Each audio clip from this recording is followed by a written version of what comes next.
はい、はい、いらっしゃいませ。実習です。皆さん、2025年はいかがでしたか？年越しにあたってちょっと一本動画作ります。まあね、2025年、自分としてはとにかくあれっすよ、円安をなんとかしてほしいと思いましたね。せっかくね、石破首相の頃は1140円台で落ち着きかけていたのに、新首相になって155円当たり前って感じになっちゃいましたからね。昔の話で申し訳ないですけど、1ドル80円ぐらいの時は良かったっすよ。海外のギターがね、安く買えるんすよ。でね、当時ね、僕オーストラリアの新しい方の素晴らしいクラシックギターが好きで調べたらね、調べたらっていうか、日本の専門店ではだいたい80万から90万ぐらいで売ってるものだったんですけど、これがですねオーストラリアの現地買いに行くとね、為替込みでだいたいギターが40万円ぐらい、40万円台で、それなら飛行機代使って向こうに行って制作した本人に会ってサインもらってメルボルンとかちょっと観光して帰ってきてもなおお釣りが来る。僕はただ調べてよだれを垂らしただけで実際にはやりませんでしたけど、ああいう時代良かったっすね。多くの人がハワイやグアムに飛んで笑顔になってまた来ないかな。もちろん輸出企業には大変だったかもしれないですけど、一般人にとってはね、円高こそ天国でしたね。はい、さて今回は年の瀬の雑談ということで、ちょっと個人的なこととか語っています。ラジオっぽく気軽に耳を傾けていただければ幸いです。とはいえ話題はギターからですね。今年ね自分は体調不良で爪がガタガタで困りました。これはうちの師匠も同じだって言っててね、先日のレッスンでは師匠も確か全ての指が付け爪だったんじゃないかな。自分も先日ついに最後の砦だった中指の爪に亀裂が入って、今全指付け爪状態です。あんまり見ないで。当然ね、音は悪いっすよね。最近無理くり録音して公開したものを聞いてくださった方は爪のタッチの悪さ気づいた人も多かったんじゃないかと思うんですが、すいません。付け爪はね、引きにくいのは当たり前です。一応100均の付け爪とかではなくてネイル用のちゃんとしたものをネットで買ってから、その素材がいいんでね、うまく弦に当てるといい音は出るんですよ。でもね、角度によってやっぱり違う。やっぱ形の整った生爪みたいに自由自在とはいかないですね。でね、これ爪が弱ってるからですかね。ぶつけたとかじゃなくてもね、例えば靴下を履くときちょっと手が滑った、割れてたみたいな、そのくらいの感じですよ。むしろね、いつひびが入ってるのかわからないこともあるしね。でもね、なんとなく根本の原因は分かったような気はしてるんです。年齢的なこともね、爪の弱まるにはあると思うんだけど、それだけではなくね、ちょっとね、職場で出してくださる食事の質が良くなくて、それが体調不良の原因になってたっぽいですね。特にね、これも円安になってね、質が落ちちゃったですね。すいません。自分は個人的にすごく敏感な方で、いい加減な食生活すると痒くなっちゃうんですよ。で、指も痒くなってね、爪の周囲がね、荒れちゃうと、血が出ちゃうと爪も悪くなっていくしね。だから自宅では無農薬とか有機野菜とかせっせと買ってきて料理してるんですが、出先の食事がね良くないとやっぱりねどうですか皆さん、ご存知ですか？一般的にはアトピーとして知られている症状ですけど、じゃあ実際どう悪くなるのかってね、経験のない人はイメージしづらいかと思うんですけど、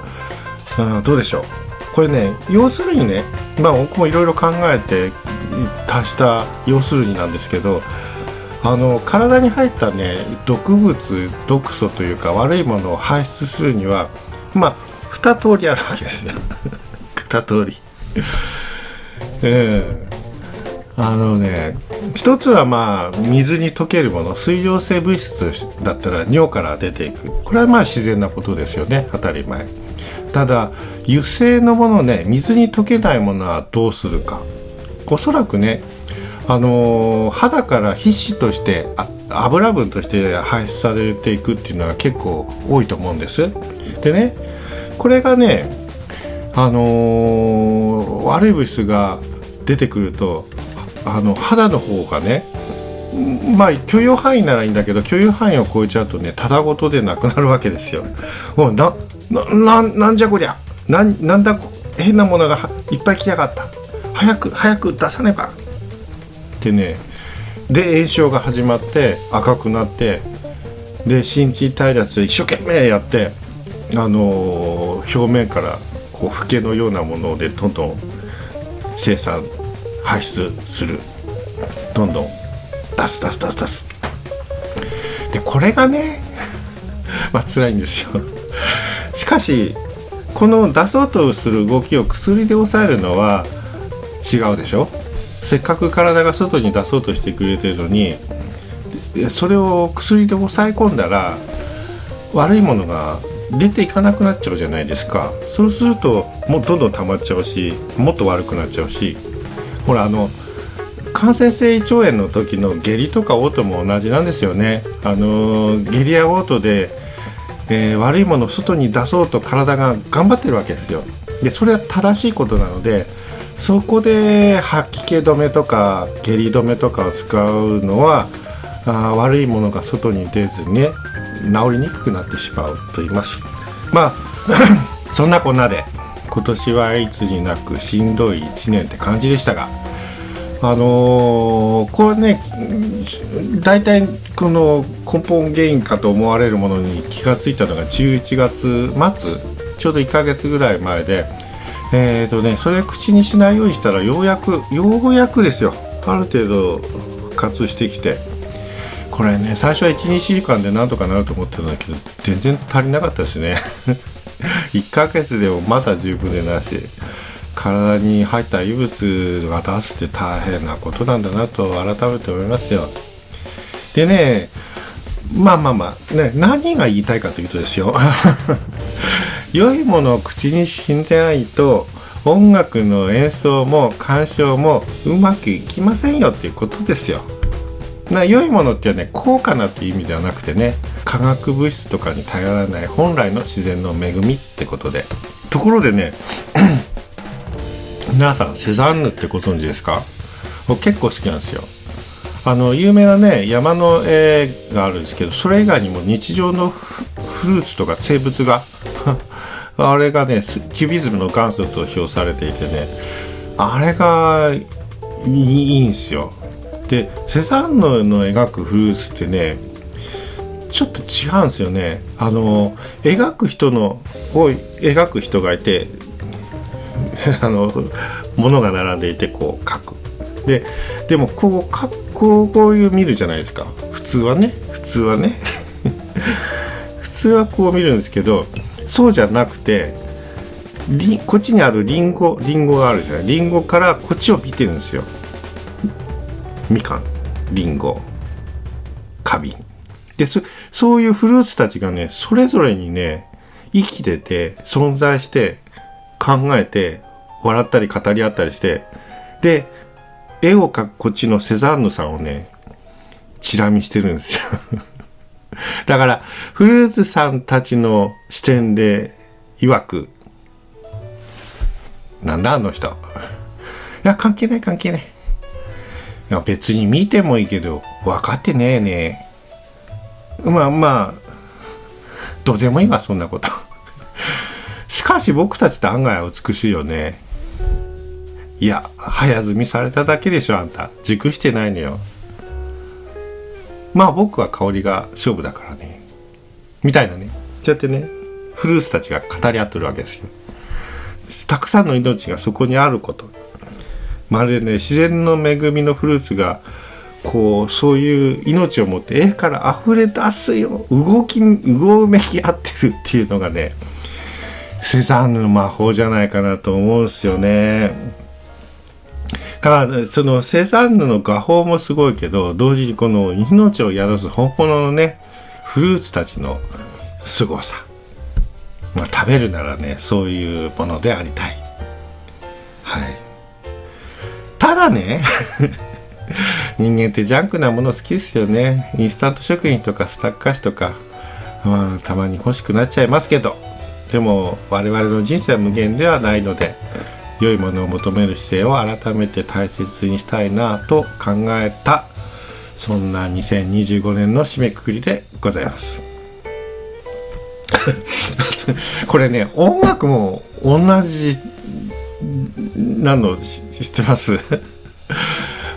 ちの音楽環境はね、幸いフォーカルの中継モニタースピーカーにスウェーデン製のサブウーファーが揃いまして、どっちも中古だけどでね、ある意味ね、完璧に近いサウンドは鳴らせられるようになったんです。でもね、そうなってくるとね、時々ね、物足りなくなるの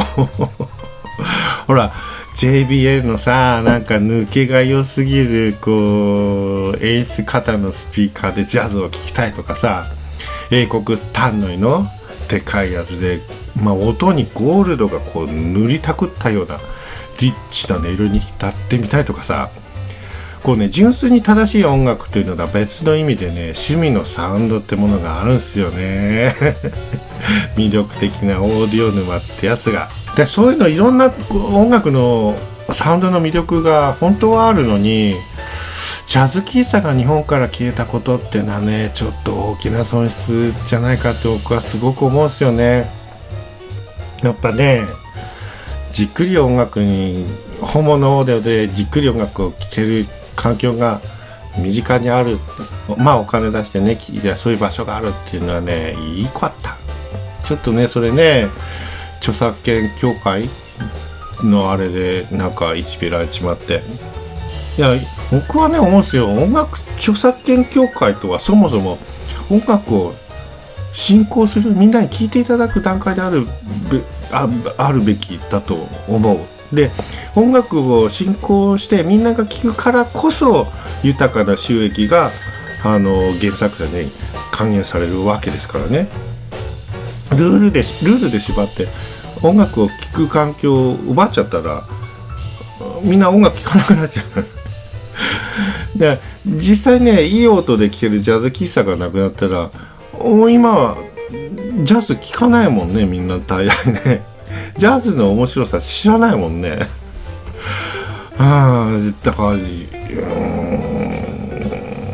まあパソコンの小さなスピーカーとかでコルドレーンとか聞いても面白くないしね、実際ねまあどうでしょう。僕まあジャズうちの実質の元祖はジャズ喫茶ですけど、僕はジャズ喫茶はそれは無理としてもですよ、いつかはね、オーディオルームの主みたいなことになるのを憧れてるんですよね。このね、バーチャルのネットチャンネルだけではなくて、実際に大きな音の出せる部屋にドーンとオーディオを揃えて、でね、みんなに集ってもらいたい。まあ昼はね、近所の学生さんたちでもいいですよ。大音量でベートーベンとか聞いてね、感動して帰ってもらえば OK